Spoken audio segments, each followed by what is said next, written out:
Good morning. Welcome to today's Friday interview with the Superstar Series. Thank you, Julie. So this is the Harris Real Estate University Friday Superstar interview. And as a lot of you know, because you're regular attendees of this interview, every Friday, well, nearly every Friday, Julie and I set aside an hour to do one of several things. We will present information to you, information that we know you want to hear, well, I should say need to hear, don't always want to hear.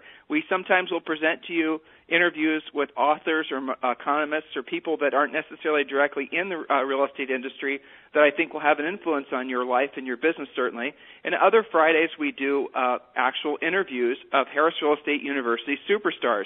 And today is one of those Fridays. So I want to welcome to the call Lance and Karen Kenmore. Hello. Welcome, guys. Good. All right, good. So thanks for doing this today. I appreciate it. Hopefully you guys got the questions beforehand, so you've prepared, because I'm asking you a lot of specific questions. I know there's going to be a great deal of interest in what you guys have to say, because you've essentially built a very successful, starting to be very large real estate practice in the worst real estate market in the history of the United States, as I'm sure it'll historically be remembered. So there's going to be lots of good questions. So get ready. I hope you ate your Wheaties and all that good stuff. All right, so where do you guys sell real estate? What's your primary market? Let's just get the formalities out of the way so they can get an idea of where you guys live and where you sell. Perfect. We're in eastern Washington State. It's called Tri-Cities, Washington. That's made up of Kennewick, Richland, and Pasco. And, northwest, so eastern Washington State. And we're in the desert side of the state, so no trees. No trees, and no Microsoft, and Microsoft and Google and the rest of it aren't nearby. No, they're not close enough to have an impact yet. Yeah, that's true. But your area is primarily still, what is it made up of in terms of the businesses and such? Well, we're kind of split between, we have some government contracting going on because we have a nuclear plant here that operates, so we've got power production and cleanup. And then we've got agriculture and wineries for tourism. So it's kind of split between ag and government contracting and processing. Right, good. So you guys had a record year in 2010, your best year ever. How many homes did you sell? Well, we sold 92, and then we had a handful of pendings. Our goal was 100, so fail number one. Not necessarily. A handful of pendings. Technically, you sold them. You just didn't close them, right? Right, exactly. So no, it was a great year, cry me a river, right? We missed it by a couple. Seriously, guys, remember we talked about this? Right. You got close. You were allowed to count your pendings. You guys are such goal setters and achievers. I just hate to hear yourself beat yourselves up. But anyway, that comment that they just made reminded me of you. So I know you shouldn't be picking on me. You're right. That's probably why it bothers me. That sounds like something you would say. That's true. I would have said, of course, included the pendings. I wouldn't even right into February, probably. That's right. Yeah. Somewhat. That's yeah. awesome. Exactly. All right, good. So how long did it take? I mean, from beginning to end, how long has it taken for you? Well, first of all, you've always had the goal of selling 100 houses. That's not just something that you just thought of. That was kind of your goal from the beginning, if I remember correctly, right? Yeah, it really was. I don't really know what keyed in my mind. There's very few agents in our market that do that, and I had a pretty progressive broker who had done it before, and basically I thought that was a big deal. The guys that were producers were selling 100 homes, and so I liked that number, and so that's kind of what we're after. Well, you said something interesting. Not very many people are doing it locally, and yet you attached yourself to that specific goal, so that tells me that you have actively, and I think probably, well, very much to your credit, masterminded or connected with people outside of your immediate market, correct? Yeah, that's the biggest thing is, that truly was a huge portion of us changing. So I'm with an active mastermind group every week for 30 minutes that hold each other very accountable, super accountable. We do mastermind trips together. We do reward trips based upon our goals. And those guys are tough, and so that was the biggest thing, was finding people outside of my own market that are high achievers, would hold us accountable, and actually share their ideas with us. So it's taken you how many years to get to this level? 5 years, pretty much. 5 years, that's right. And so do you remember your production one year after the other? I think we went from 19, and it was either quit the business because we were going to get divorced, or not really, but the first year we just completely worked ourselves into the ground and didn't have great production. So I think we went from 19 to 40 to 65, and then 80, and then 100. Okay. So moving forward, what are your goals? Like, what's your goal with your coach, who is, Julie? What's your goal this year for 2011? 2011, it's a strange number, but I do think simply it's 111. It's just 111. I can remember that. So it's 111 closed transactions. Okay, 111. So the beginning part of when you first got, this isn't a question, but Julie's piping me some questions that are coming into the webinar. When you guys mentioned that the first, when you first started, it was a lot of work. It was a lot of discipline work. It was a lot of different kind of work. It was a lot of stressful work. Did it get easier? It got way easier. Yeah, because that first year, I believe of the 19, 17 of them were working with buyers. And nobody had really clued us in on the fact that the biggest thing you need to do is get inventory. And so you need to get your listings. And so working with that many buyers was a lot of time-consuming effort. Right, because you can't really, the fact is that if you have listings, you list a house today, as hopefully you are, you have however many realtors there are on your board that are going to be out there trying to sell it for you. So you do your job pricing the house, getting the listing, making sure it's prepped for the market, put it for sale, put it in the MLS, do your thing, and then everyone else out there sells it for you. That's the only way to really create any leverage and long-term stable income in the real estate business. And so, to your credit, though, it only took you a year to figure that out, right? Because then we got you guys. Right, yeah. We just, we knew we were missing a huge portion of the business, and then we just needed somebody to show us what to do. When did you really feel like you could be successful in real estate, selling homes? Did it feel like it after that first year, or how long did it take? It was after we had been in coaching about 3 or 4 months. So the first year we weren't in coaching. Then when we got in coaching, after about 3 or 4 months, we knew that we were going to be uber successful. What happened after 3 or 4 months? Well, we started actively prospecting for listings, and we started getting listings and getting results from prospecting, and it changed everything.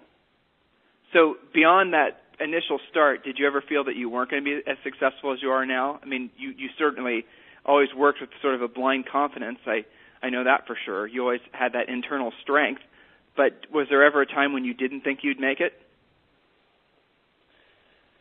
I asked Karen this question before the call, and she's like, she said, just say what you're going to say.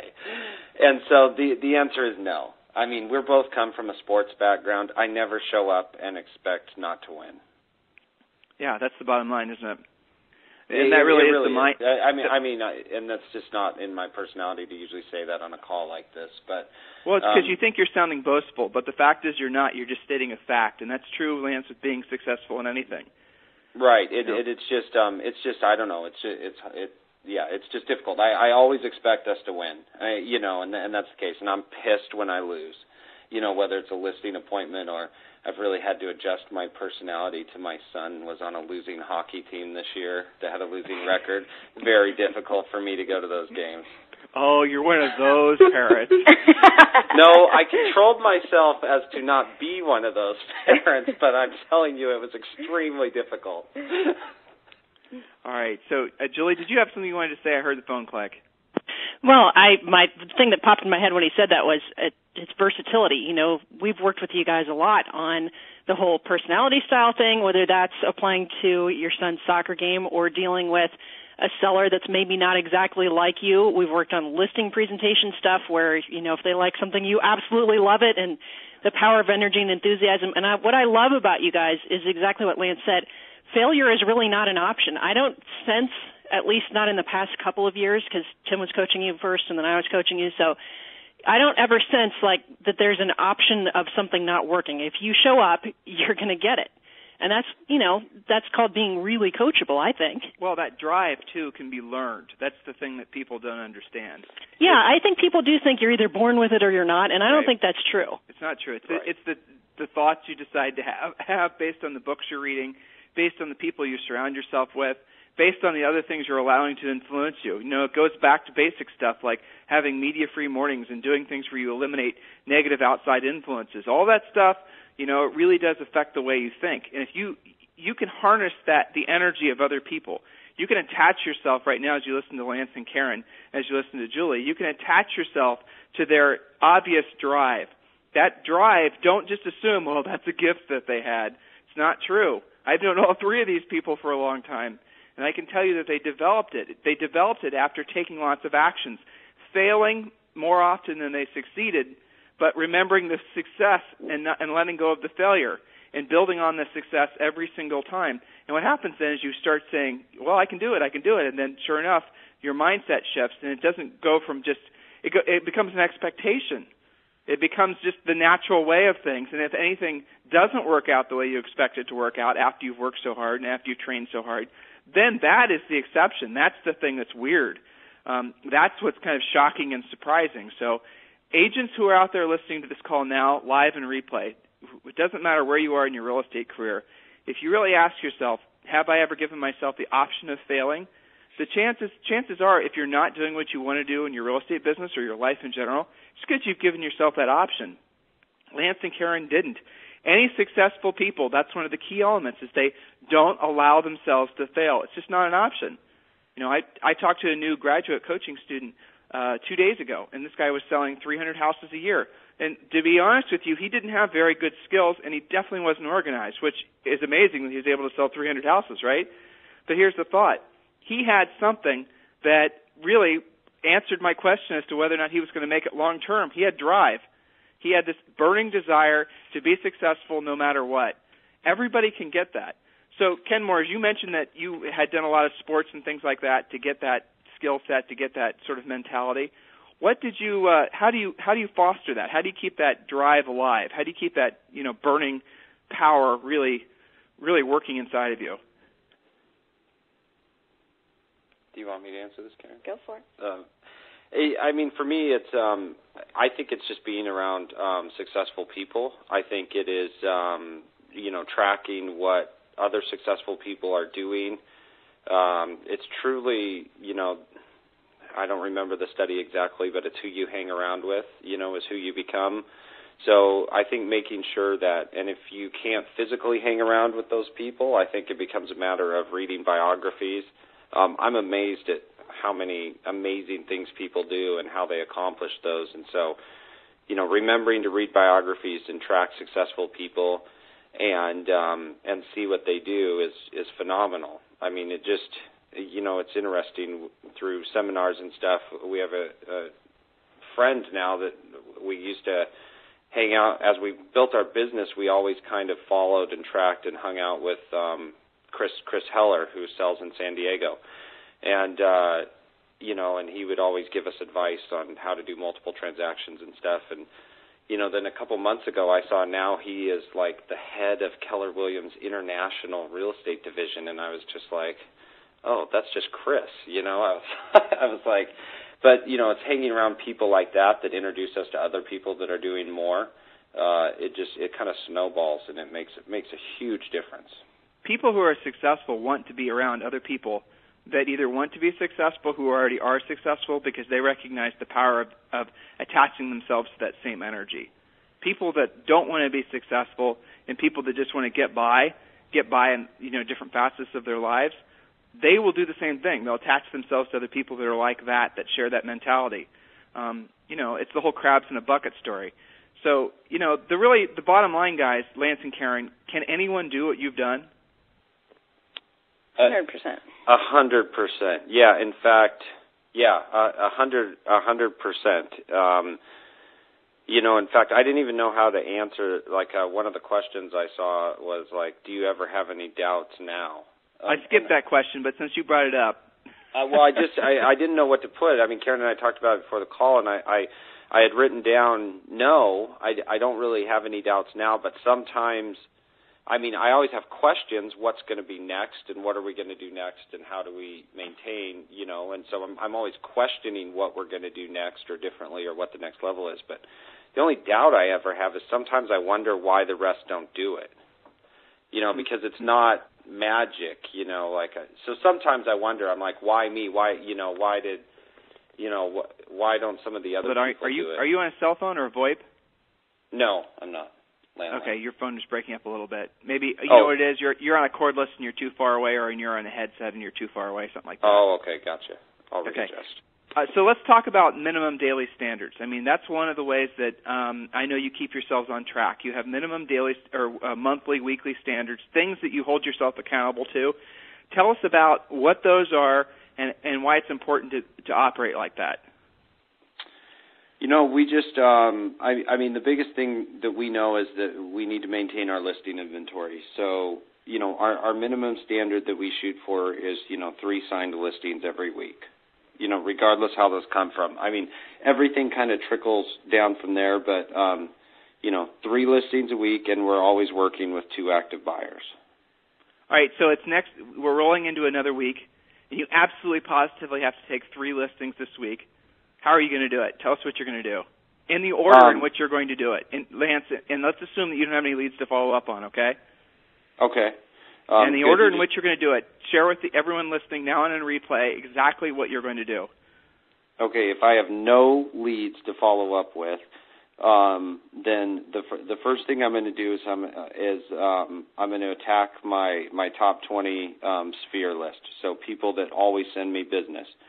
So whether it's from my BNI group or my sphere of influence, so I'm going to attack that first, 20 calls to my sphere, looking for referrals. And then after that, I'm going to hit the expireds, and then I'm done. There's not going to be a third one. Okay, because you have the skill set to basically close the listings off of that. That's what you're going to do, no matter what, right? Yeah, 20 referrals and calls, and then expireds. So tell us about your listing process. What happens next? So you set a listing appointment with a referral, let's say. Take us through the whole process so they can. What I want everyone to listen to is that these guys have a process, that these guys have a system that they follow every time. There's scripts that they say exactly the same time every time. So describe what happens next. Okay, so if I'm competing, so we'll just assume I'm competing, which we always should, even if they say you're not, you probably are. So if I'm competing, we set the listing appointment. We call back to pre-qualify so I can get information about the house. I can get the price they want to list it at, and try to find out who I'm competing against. We get all of that information from the lead follow-up call or pre-listing call, the qualifying call. We'll deliver a PLP, a pre-listing packet. It's pretty simple. And then we'll go to the appointment with the contract ready to go and make sure it's pretty simple stuff. Make sure both decision makers are there. Go to the appointment. It takes us about 30 minutes, talk about the house, talk about any challenges we might have, and then leave with a signed listing. Okay, that's pretty much it. And how often do you go about getting price changes and things of that nature? What's the process like after the listing's taken?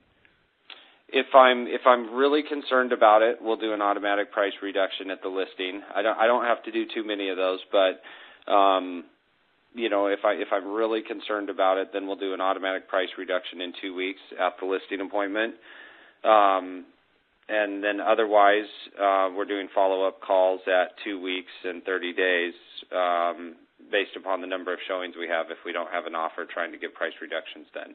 Again, it's a system, guys. That's what you're listening to. You're listening to the fact that he follows a specific system, and this system essentially produces a very consistent results, thus the 100 homes that they sold last year, thus the fact that they've been increasing their business every single year for the past 5 years because they follow a process. It's kind of interesting. By having a process like that, you don't worry about the things maybe that you worried about 5 years ago. You don't worry about price changes or things of that nature because you know it's automatically in your system, assuming you're following it, correct?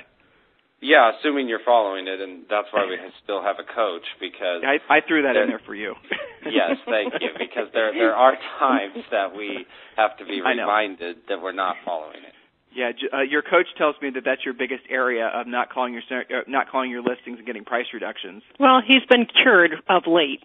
So here's my question. Here's typically of our up-and-coming agents. You guys remember this. You started out with 3 or 5 listings, and that was a big deal at the time to handle all those people at once and 2 buyers all the time, right?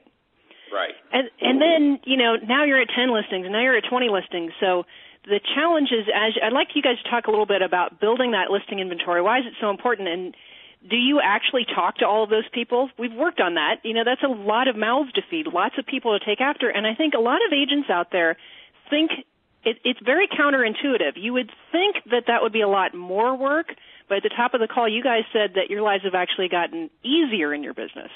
So can you talk a little bit about that process of building your inventory and actually having to talk to all those people?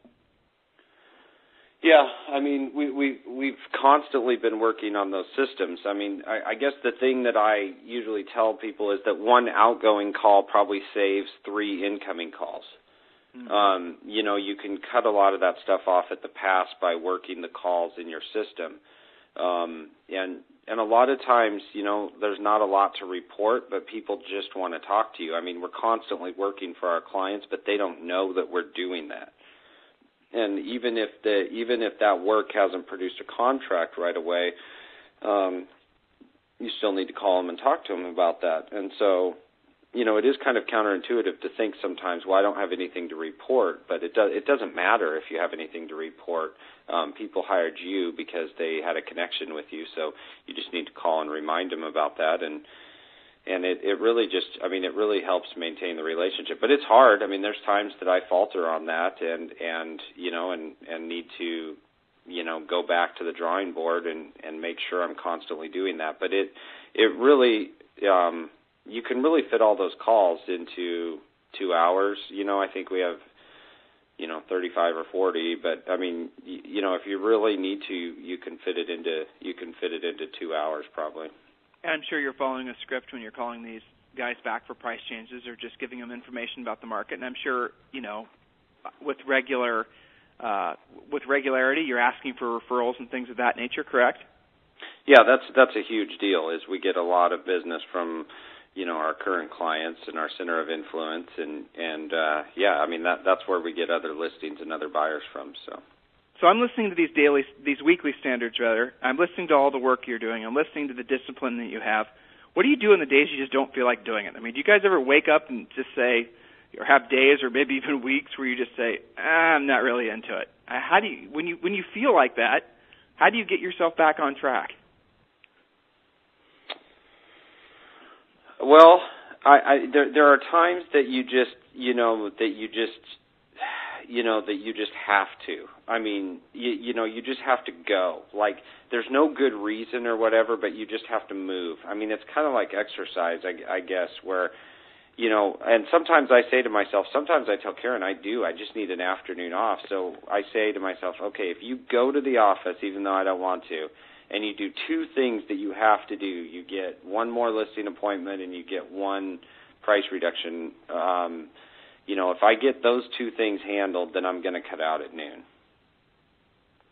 And so it's amazing once you get there, it just all kind of takes off from there. So you go there with that energy and enthusiasm, and do you still leave at noon, or do you generally, from your success having it so fast in that day, maybe have great momentum and continue with the day? A lot of times. If it's a day I'm struggling with, then once you get rolling and start, it usually just turns out that you gain that motivation back from being there. Exactly. I think that's definitely true. Again, it's a little psychological game maybe sometimes you play with yourself, but once you see yourself being successful, you just want to keep on starting it. The word here, I think I should have just called this the action interview, because that's really what this is all about. You guys aren't braggadocious. You aren't saying, look at me. I know even having this interview probably makes you a little bit self-conscious, but that's all. I know it does, because you guys are humble. Your heads are screwed on straight. You're doing this for the sake of building your business and taking care of your family and having a great life and building wealth. You're not doing this to be number one or, have all these plaques and awards. You're doing this for the sake of all the right reasons. So how do you guys keep everything in balance? I mean, how do you manage your time with 35 to 50 listings, multiple pendings, 3 car washes, which we didn't even talk about, 2 kids, which we didn't mention, and a family farming business, which I know you're involved in occasionally. How do you keep all that in balance between the both of you? Karen, why don't you go first on that one? Well, we kind of talked about this, and there is no balance. I mean, you can't really be balanced with all those things, but I really feel like both of us, we work really hard and we play really hard. And so when we put in the work, we make sure that we also set up the rewards. And so we do, a lot of traveling with our kids. And but as far as balance, you really, when you're doing that much stuff, there really just isn't balance. There isn't. And I think that's really pretty much the bottom line. So that have you ever had a point in your lives or your careers where you guys were seeking this mythical balance? You would like to think so. There's been a time where you've read some feel-good book or something that maybe you thought you should, but it just, I don't know, it doesn't make sense for my personality. And the stress of trying to put yourself in balance causes you to be out of balance. Have you noticed that? Yep. Yeah, we just, we just have specific goals that we're intense on for a short period of time, and then we I guess we balance, if you want to say balance that with, whether it's a week of vacation somewhere or it's a weekend reward, and I'm pretty good about, I can't do long periods of time or I start to annoy Karen. Like I can't go on a vacation more than like 6 days, or apparently I get really annoying. True statement. And so, we do short trips of very intense time that are no phones and no email, and we're just very concentrated in that moment, and that usually recharges us faster. So Julie wanted to ask you guys a question. She assigned me. I actually kind of disagree with you guys a little bit on your sense of no balance. I think, because you guys are such high achievers, that mythical balance is probably such a huge thing that you feel that way, and I appreciate that. But as your coach, one of the things I love about you guys, and I always brag about you to my other coaching clients who are kind of up and coming and figuring this stuff out, just as you guys were, years ago, is you guys actually can state, if I were to put you on the spot right now and say, what's your physical goal? Just ask them the question. So you guys have physical goals? Yep. July 1st, 170 pounds, 12% body fat. That's what I'm talking about. So I think some of your balance comes from actually having goals and not just having them, but doing something about it. Right. So the 5 equities, the 5 categories, sometimes there's 6 of goals that people have. You got, what are they? Everyone? Physical is 1. Physical, spiritual, family time. Financial, of course. Where's mental education? And educational. Yeah. Oh, education. So sometimes mental and educational are in the same one.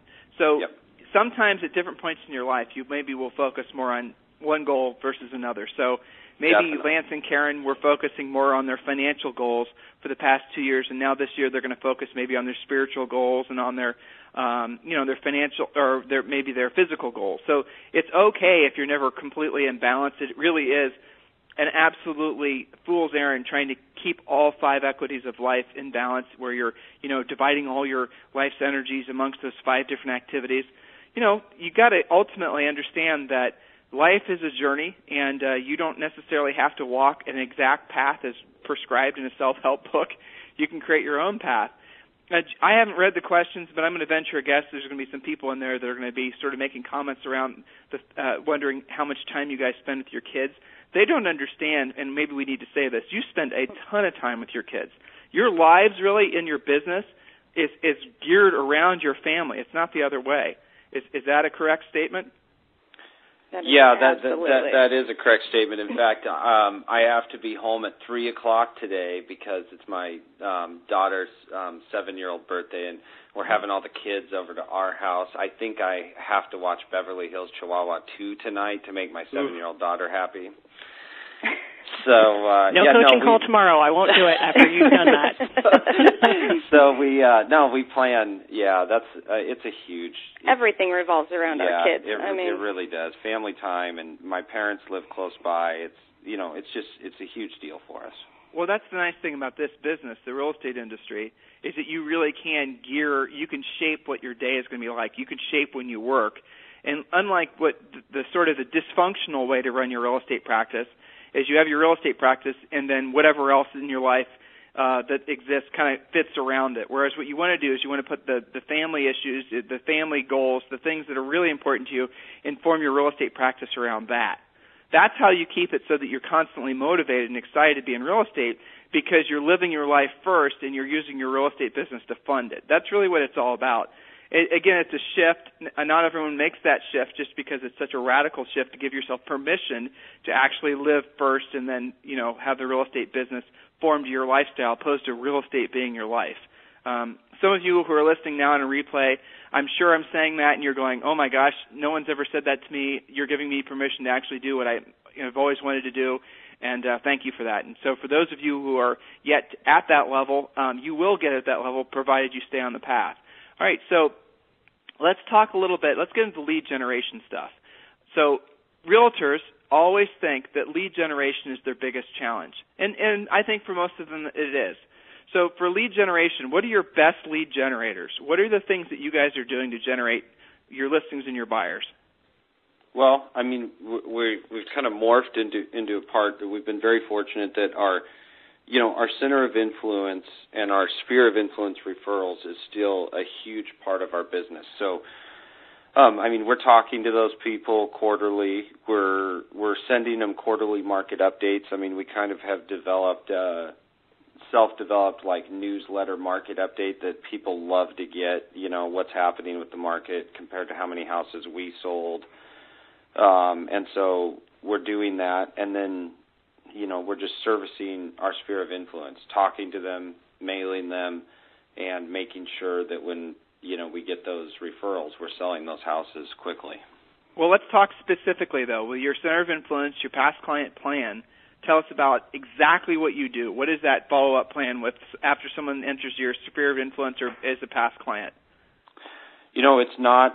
It's not really rocket science. I guess it's just we actually use, as funny as it sounds, we use like the top producer. We modified it, but we use like the template. So, after we sell, it took us a little while to set up the system, but after we sell somebody a house or somebody buys one of our listings, they get anniversary letters, they get, home efficiency checklists to check for energy audits, they get security checklists. We call them quarterly and they get a quarterly market update. They're probably getting mailed at least once a month. At least once a month, and then getting called, every other month. All right, good. So that's as far as the non-calling follow-up. Basically, you guys are essentially just staying in front of them with mail that's designed to help them. Sometimes they open it, sometimes they don't. Sometimes they read it, sometimes they don't. But the fact is that they're always acknowledging the fact that you guys are trying to help them by mailing them information, keeping your name in front of them. Is that very expensive, your follow-up system? It's not. No, it's not. It's not that expensive at all. And then what I also do is to try to add value. I'm in a business networking group, so like 35, unique businesses. So I get one of my service providers in the business to offer discounts to go with those. So like in the spring, my window cleaner will give like $40 off a complete window cleaning. So so I'm generating business for my network partners, and so they love me and then refer us more. And people are not just throwing away the letters; they're getting coupons or appetizers or whatever, or carpet cleaning, that type of stuff. Your own Groupon, basically. Yeah, exactly.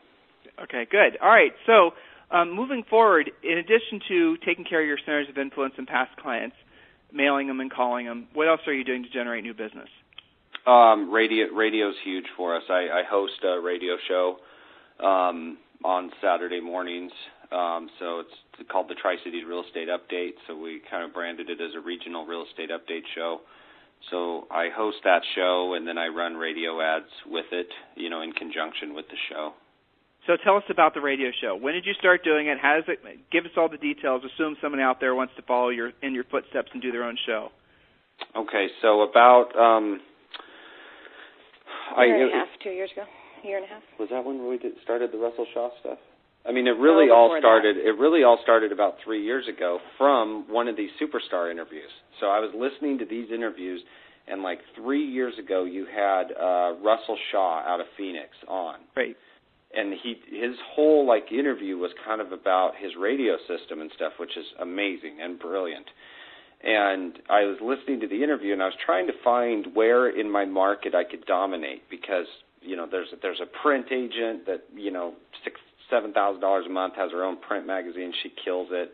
There's a high-end agent that dominates.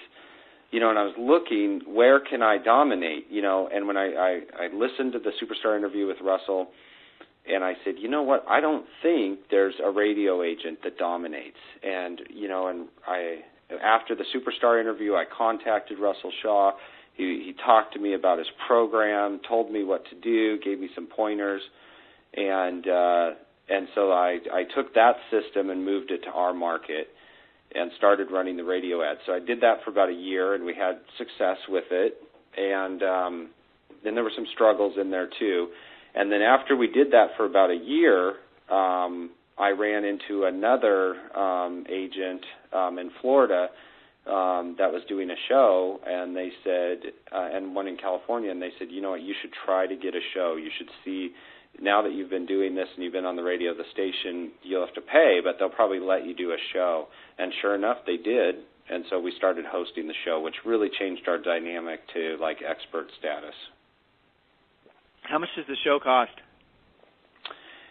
With the show and the ads and everything we do, I'm probably all in about $3,000 a month. Okay. And that $3,000 a month produced how many listings can you directly tie to that were from the radio work? How many listings, how much business actually came from that? I apologize, I wasn't prepared for that. Maybe 15 or 20 last year. All right, and a handful of buyers also. I get plenty of leads each week to follow up from the show. And the business networking thing, it's Business Networking International, BNI, correct? Yeah, it's a BNI group. Yep. Right. So I heard so far Centers of Influence and Past Clients. I heard a BNI group, and I heard radio. Is there anything else you guys are doing to generate business? We faltered off a little bit when we should do more of this because our sphere does it, but we had I guess you would just call it, even outside of BNI, we had like a dinner club with like a group of like 15 couples that we were always a part of, and it rotated people's house. Just once a month, these 15 couples, we'd all get together and have dinner. And that group really kind of sent us over the years a ton of really good base referrals.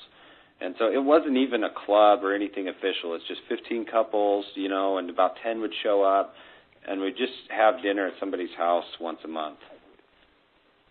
That was a great idea. Those are people really powerful. Yeah, and those are people that were all friends or becoming friendly. And exactly. It's interesting. It's interesting as far as the Centers of Influence and Referral and asking for business and things of that nature. When people have their house for sale or they're thinking about buying a house, they don't keep it to themselves, right? They're constantly telling other people. People are saying, how's the house selling going? Or, have you found a house to buy or whatever? So it's almost like a social thing. And if you think about all your centers of influence and your past clients and all the folks you are working with currently or are leads that might be in the market, those probably, every one of those people probably have at least 2 or 3 other people that they know that would also become clients of yours if you were to just ask. Has asking always been easy for you guys? Asking for business? Yeah, I guess you never have to ask, though. Kind of like you said, they are always asking you. Like when we would go to those dinners, we would never think about talking about real estate. But you can only be in the house for about 5 minutes before they're asking you about it. That's right. And as long as you haven't kept yourself as a secret agent and they know that you sell real estate, right? Oh, yeah. They always know because, it seems like that, or, people always tend to ask how work is. So, the conversations would just naturally just flow out of that. So, Yeah, it was never, it was never a problem for us to say we'd love to help. I mean, that's always what I say. We'd love to help. That's what we do, So if you could only do one marketing thing, right? Everything was, you could only choose one thing. I took you to a new market someplace, dropped you guys down, gave you some startup money, and said you can only choose one thing to generate business. What would it be? I would do it the exact same way I did it this time, and that is I would lock myself in an office with a phone, and I would prospect expireds. Okay. I wouldn't spend any of the money on overhead. I would generate a ton of business. I would do it. I would be crazy about it, and I was crazy about it. I did things that people would just not do. What do you mean by that?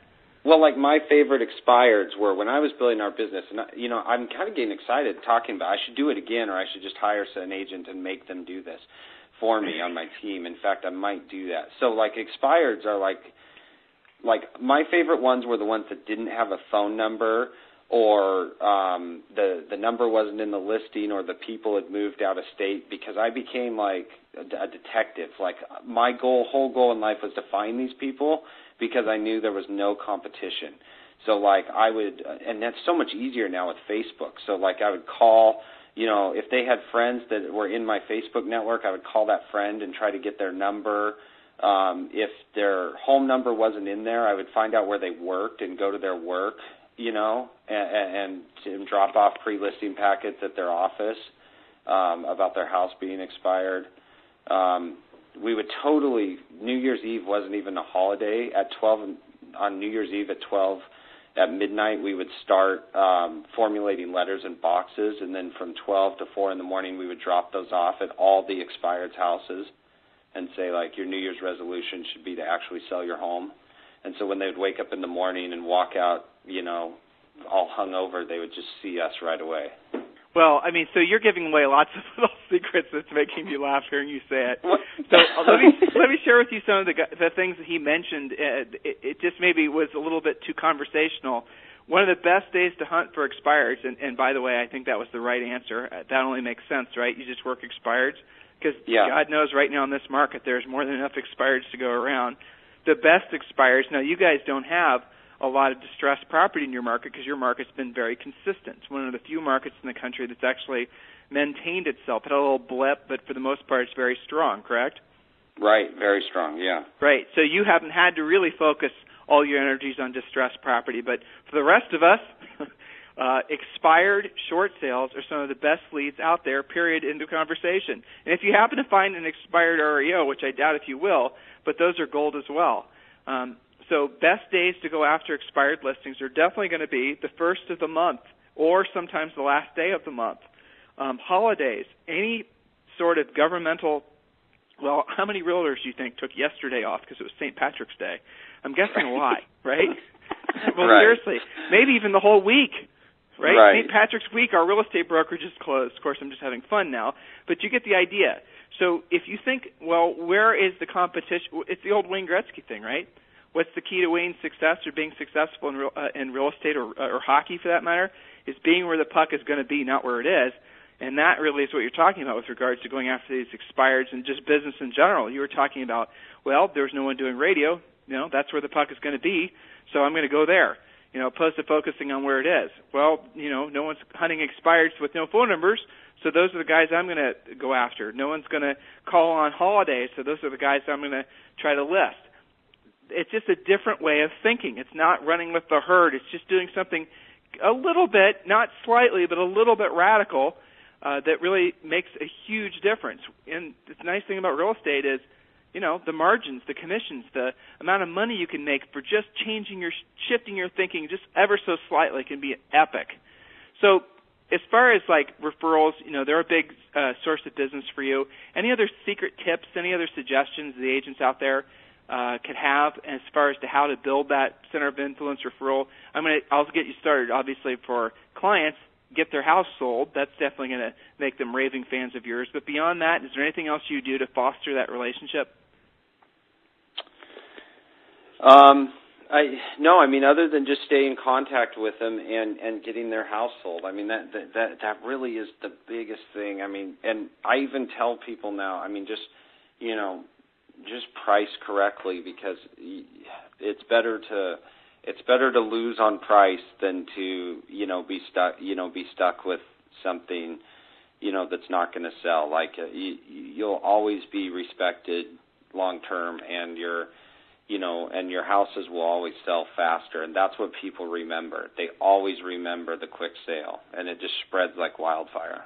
That's right, and the neighbors will remember you, and that's definitely the bottom line. Is just get the house sold. That's really your job. As simple as that is. Yeah. And then you guys said that you don't really overtly, right? You're not like the salesman type that's walking into a room and throwing your business card around, shouting, "Do business with me." You just know the conversation will eventually turn to real estate, and when that happens, you just are there to provide information.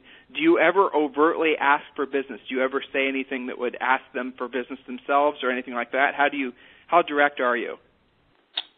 Well, I mean, we do some things like, for instance, this year we started doing, both our kids are hockey players, and so we started doing where we kind of asked the association for their business by way of, if anybody in the hockey association does a real estate transaction with us, we donate back 25% of the commission to the hockey association. So we put a board up in the rink that says that, and we're asking those people for our business and helping our kids association at the same time.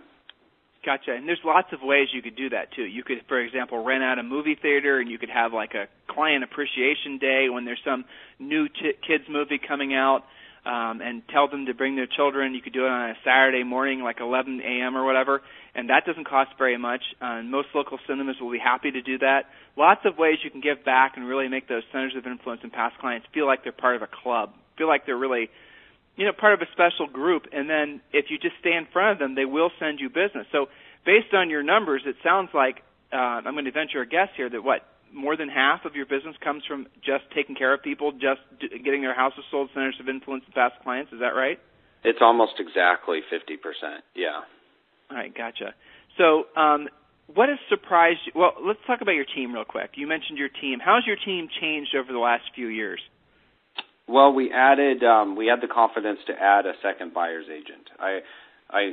We always just operated with Karen and I taking care of the buyers, and occasionally one other buyer's agent. I also made the mistake of having some part-time folks around, and that's gone. So it's only full-time now. So we have two full-time buyer's agents. That was the biggest change we made. So that's your staff. Who closes your transactions? Our assistant. She does listing to closing. So you have one assistant who does listing to closing. She does basically all the paperwork stuff, all that very, very important high-touch stuff.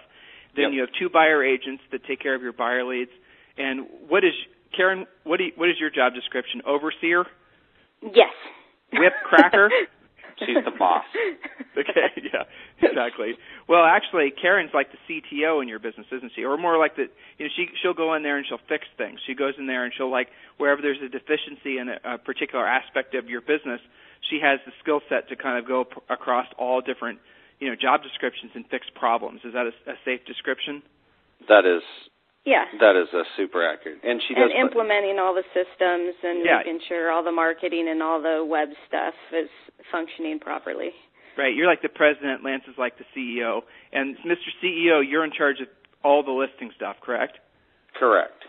Yeah, so how does that work? I think it works You're well. the one that's... Go ahead. Oh, you mean how?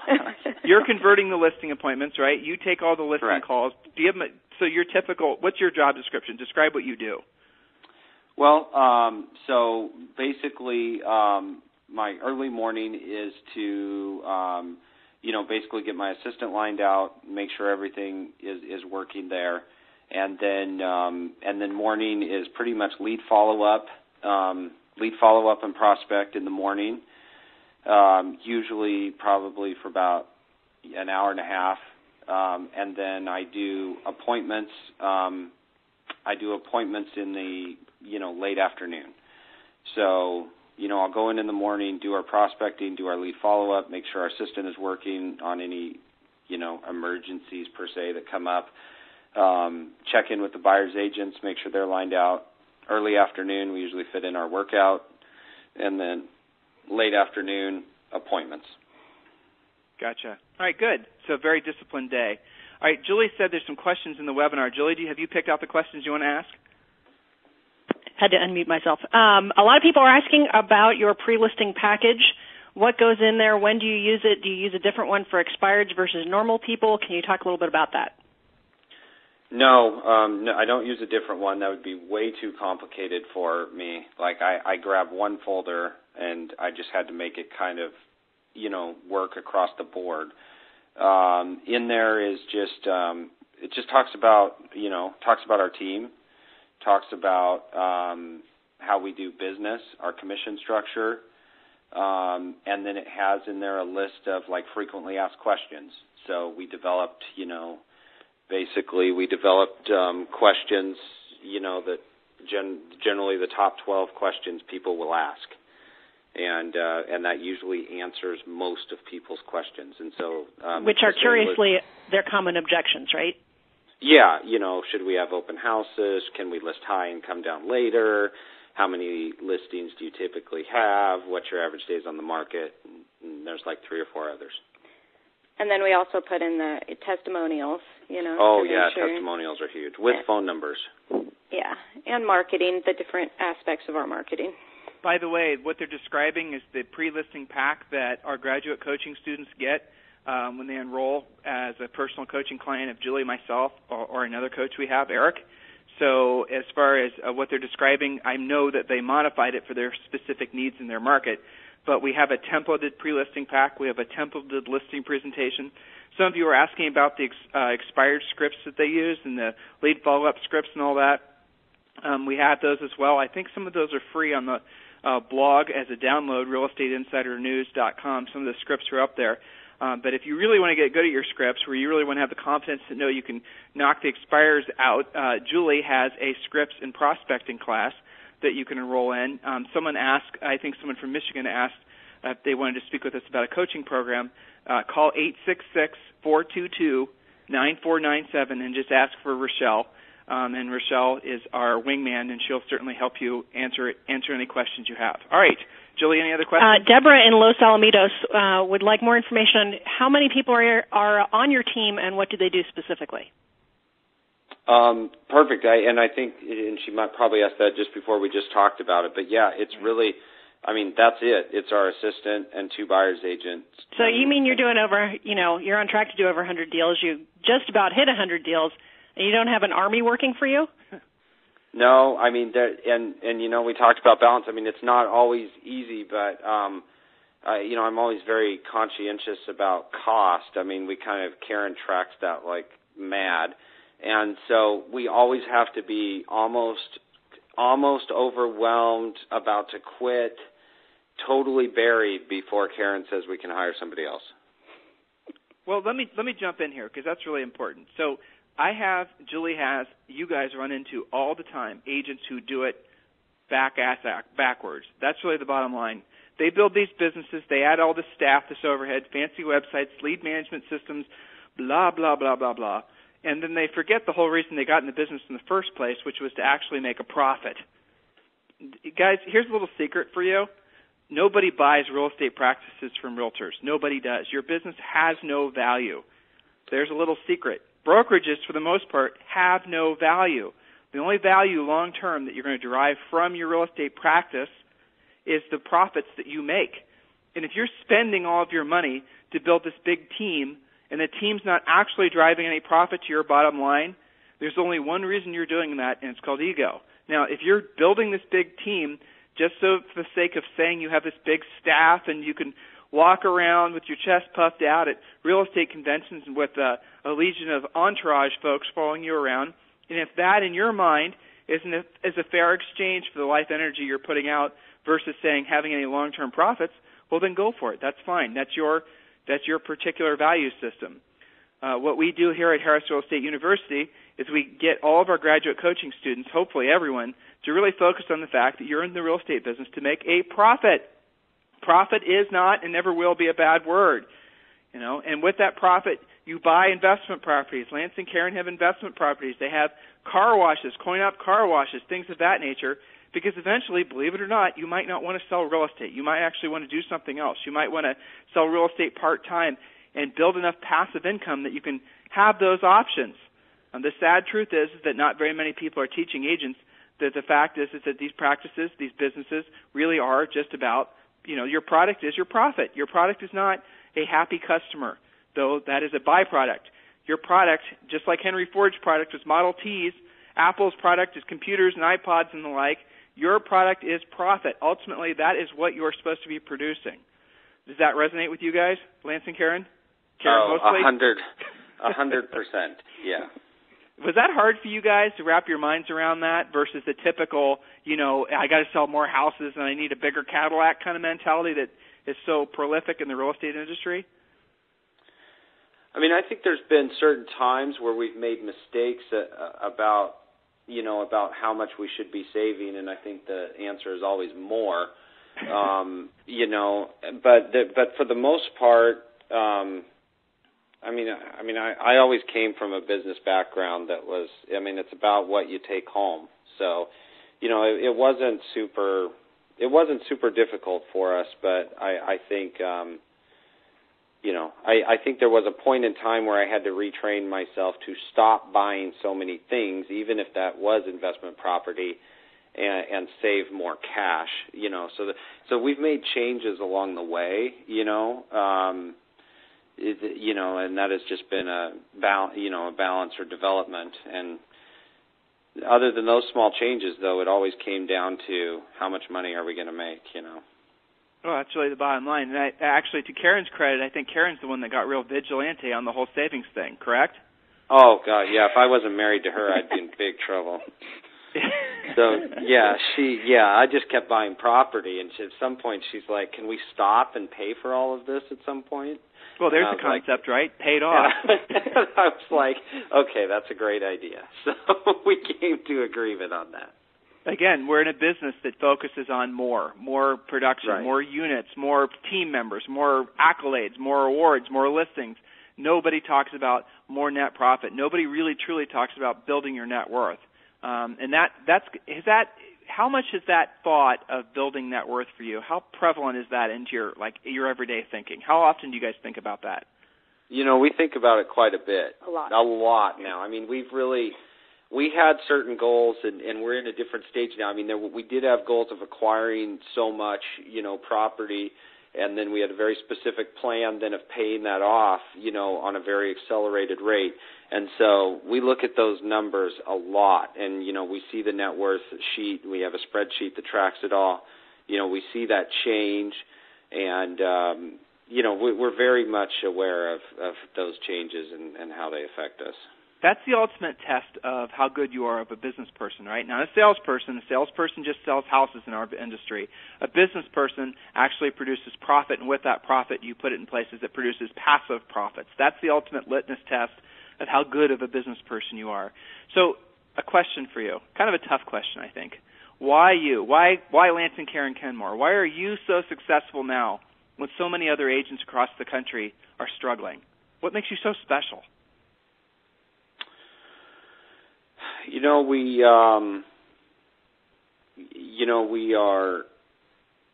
We've just followed a good system.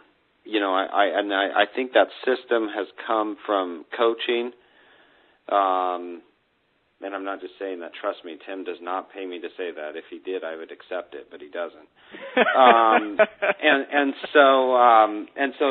think it just comes from. I think the thing is following the system in coaching, and then having the discipline to just keep doing it. I mean, the more I searched for answers, the more I saw that long-term people, did the same things over and over again for a long period of time, as long as you were doing the correct things. So, I was really introduced to successful people early on, and I was able to copy what they were doing. Well, hold on now. I'm gonna stop you because you're not giving yourself enough credit. You were introduced to. You sought out. Okay. You weren't introduced to. No one just said, "Oh, you guys look special. I'm going to go and introduce you to some successful people that will mentor for you." Right. No, you sought them out. Right? Yeah. In fact, some of the biggest things I remember. In fact, not only when I started doing radio, and one thing that changed is there was another agent doing radio that was about 200 miles from my market, Bruce Hardy, great agent in Spokane, Washington. And so I called Bruce and I said, "Hey, Russell gave me these ideas. I need to see how this operates, though." And, he just said, "Come spend 2 days with me." And so I jumped in my car and went up there, and I literally just followed him around for 2 days. And he just opened his whole business to me, his whole office, and said, "Here's my system, make photocopies. Here's this," and, just learning those systems from being around successful people, that was the biggest thing, is just taking those systems that they were using and making them work for me. Right, and that's really all it is. It's basically successful people nowadays. We have the luxury of having been born and are adults and are working in this industry, and we have the luxury of being able to look back upon lots and lots of people's successes and failures, and we have a choice. We can either learn from our mistakes, or we can do the smarter thing and learn from the mistakes of others. And that's really what I think. That's really what coaching is all about.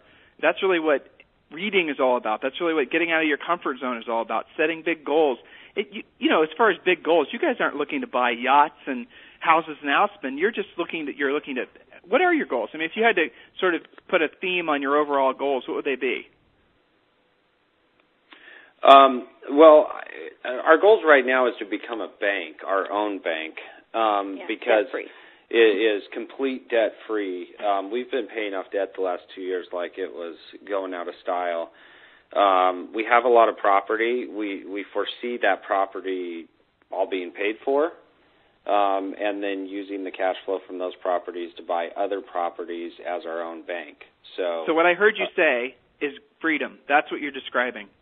Right. Mm-hmm. Yeah. So that way,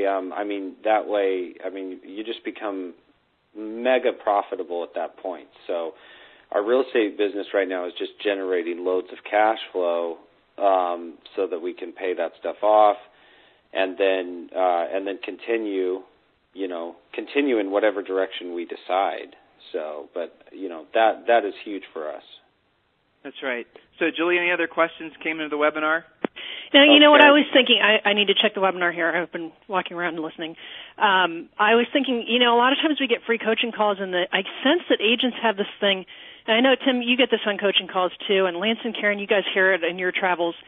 There's always this underlying sense from agents that there's some magical, mythical thing that somehow they're not hearing on a superstar interview, or they're not getting from their broker or whatever. That you guys are holding back. That you're holding back, and there's some big secret that, only your mastermind group talks about.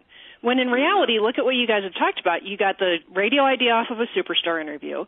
You've learned how to prospect expired in the beginning because it was inexpensive and obvious, and now you only do it when you really have to. There is no secret, mythical, special magic thing out there except hard work. There really isn't. And what Lance isn't, you can hear it in everything he says, but Lance's deal is he always takes action on everything. Like, it's not, this would be a good idea to try this. He doesn't question. He doesn't say, well, I'll try it out. Exactly. Or just doesn't, this could work. He actually goes out and immediately takes action on ideas and follows through with it. It's the belief that if you're hearing it, it does work. Not just ideas, Karen. He takes action. You both take action on ideas that you've learned from other successful people, not just random ideas. You basically are quantifying who you're listening to and what advice you're taking before you apply it. And to your credit, you guys are studiers, too, so you'll spend a little bit of time researching it, too. But for the most part, if you run into a Bruce Hardy or if you run into a Russell Shaw, if you run into a Pat Hyben or a lot of the other people that we've interviewed that are Harris Real Estate University students, you're saying, well, if this guy's got it figured out, I'm just going to copy, right? Isn't that the essence of it? Yes, absolutely. That's the gist of it. You have to rework and tweak and modify and look for a better solution to something that already works. So, it's interesting, Julie, that point you bring up is that a lot of agents, a lot of entrepreneurs, They see this as a creative outlet. Their real estate business is their opportunity to come up with an original idea. And you know what? Again, I'm not downplaying that. It's exciting. You might do it. You might be the next Bill Gates. But if your goal is to get into this business and actually make a profit, if that is what you acknowledge your product to be, is a profit, then the fact is that you shouldn't be messing around trying to come up with anything new. That's crazy. Just copy. Now, chances are you're going to have to copy people outside of your market because people inside your market are just copying each other. And I remember Julie and I sold real estate in Columbus, Ohio. You know, we attached ourselves to a lot of the same people that Lance and Karen mentioned and some other people that we met through the Howard Brinton group we were attached to for a long time. And we would come back to Columbus, Ohio, and we'd have all these ideas. And, you know, I have to say, you don't always get a warm reception from your fellow realtors when you bring what seems like new and radical ideas. And generally speaking, it takes them a year or two to catch up, and then they start copying you. I remember the first time we started using the 800 number. Ooh, that was really very radical, and people tried to turn us in because we must be doing something illegal since they had never seen it before. Right. And now everybody does it, right? Yeah, we had exactly all those things. We took so much heat when we started running our Russell Shaw radio ads. I mean, we took a lot of heat. I remember. You did. You guys had brokers that started running ads against you on the radio. I mean, you had people that were aggressively trying to. But you know what? Here's the thing. That was 2 years ago. Now what's happened? What's happened to those people that, They've all tried to do radio. They've copied you. Yeah. Innovators, when you're an innovator, and again, innovators, you don't have to go out and create your own ideas. Just use what other people have proven to work, apply them to your market, and you will be amazed by the results. It doesn't matter where you are in the country. If you're in LA, you might find, you're around a lot of really creative types doing a lot of very progressive things. Your best ideas might come from an agent who's really successful in Columbus, Ohio, of all places, because they've really mastered the art of working their centers of influence and past clients. I mean, Russell Shaw, he was in Arizona, and I know Russell's ideas with regards to radio has influenced, I don't even know how many agents now, thousands, I'm sure. Yeah, thousands, yeah. So listen to what Lance and Karen said. It's taken them 5 years. Now, in the 5 years, they didn't say it was easy. They didn't say it just came to them. They had to work. They had to take action. We've been very lucky to have them as coaching clients, I think, for basically all 5 years. I think that's right. Yeah, that's correct. Yeah. And so you guys can follow in their footsteps. If your goal is to sell, well, I didn't hear you guys say that you want to sell 300 houses. I mean, that's the typical top producer remark. I want to sell 150 more. You said you wanted to sell 111. Why 111? Other than it's easy to remember. I know that you were just being funny, but what was the real reason? Right. Well, that meets that meets all of our goals for this year. So we set out at the beginning of the year, how much does taxes cost? How much does world-class hockey camp for our kids in Canada cost? How much does our mortgage cost, and how much does our accelerated debt paydown cost? So we added all those up, took that number divided by our commission, and then that gives us 111. Starting with the end in mind, building your business around your lifestyle. That's what they just described. So I love hearing you guys say that. That's awesome. It's no ego. You said, this is what we're going to do. This is why we're going to do it. This is what's motivating us. And this is how it translates to in terms of results every month and every week. So, Lance and Karen, we're going to wrap this call up. I really appreciate your time today. So for the thousands that are listening between now and on replay to this Superstar interview, and this is going to live forever on the Internet, going to be a bit of a time capsule of March 18th, 2011. What would you like to pass along to all those agents, all those budding top producers like yourselves? I mean, I think just follow the system. Get a coach and get some accountability, and then follow the system. You can make it whatever you want to make it to. It's going to be hard work. I mean, there are some hours involved, and they're not 40. So, so definitely, it's going to be more than that. But you can follow the system, and you can be successful with the system. So, I think just put great systems in place. Never stop learning. That's the biggest thing too, is always continue to talk to who's doing more than you, and keep learning along the way, and have a good time. Karen, you have a slightly different perspective. It's not that different, but I'm interested in what you'd have to say to that same question.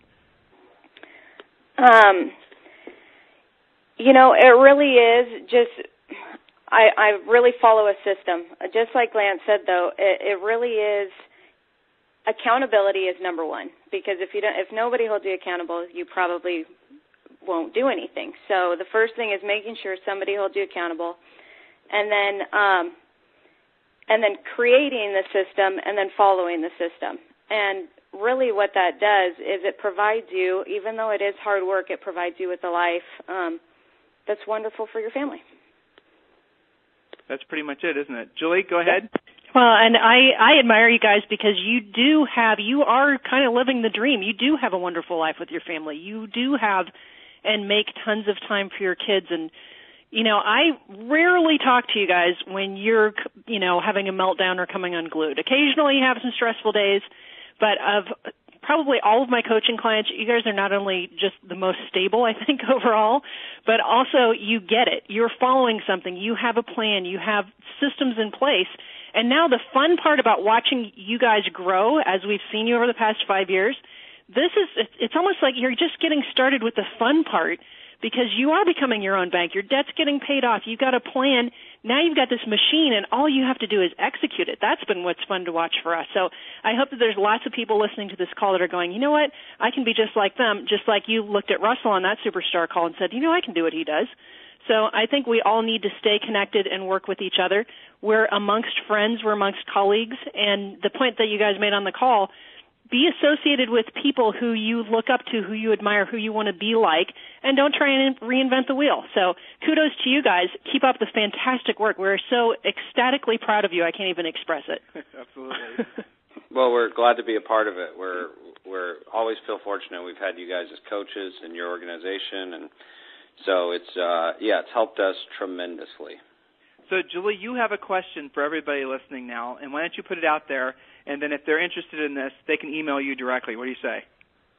Are you talking about our new program? Right. Well, okay. So I'll set it up for you, and you can kind of describe it. We've had a lot of you out there who've been with Harris Real Estate University for a long time. You've taken a lot of our classes. You're making money. You're becoming successful, and you can't afford, or you aren't ready to invest the money into graduate coaching, which is $7.99 per month. So if that's something one-on-one that you do want to do, we're not saying no to you, but there's been a lot of questions. Rochelle brought this up, actually, and she said there's a lot of students who aren't quite ready, or maybe it's not quite in your budget to jump into graduate coaching. And so Julie and Rochelle had the idea of Tim and Julie's Mastermind Coaching.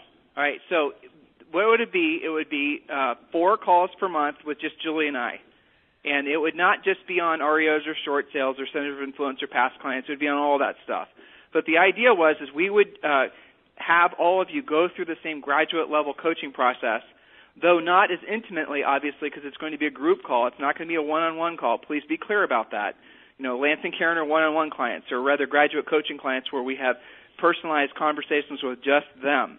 This would be a group call, but we would treat it as if we were having a graduate-level conversation with all of you. We do not want a big mastermind class, and if you're not interested in it, that's fine with us. We're just thinking about doing this because a lot of you are ready to, literally graduate to the next level, and we don't have our undergraduate coaching program. We haven't been offering it for 2 years.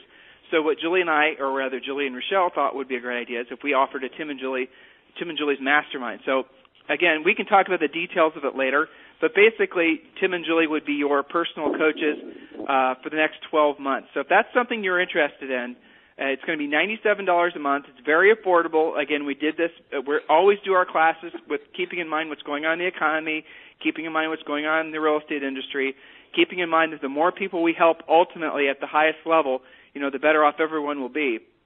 Very affordable, at least 4 calls a month, directly with Julie and I, at $97 a month. If that's something that interests you, we're definitely going to limit the size of this.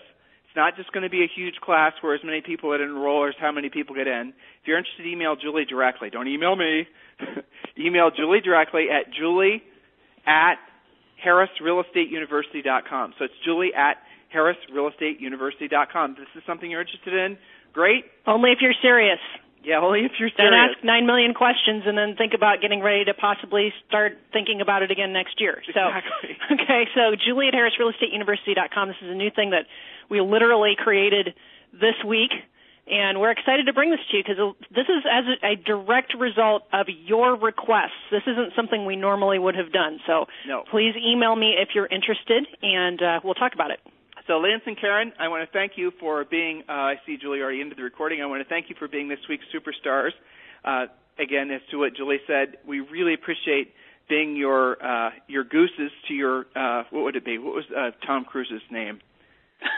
Goose Maverick. Maverick, yeah, that's right. You guys are Maverick. We're still recording, by the way. Oh, we are? Okay. Yeah. All right. So we really appreciate the fact that we've been able to be with you on this journey, and I really admire how firmly your guys' heads are screwed on and how focused you are on all the right things.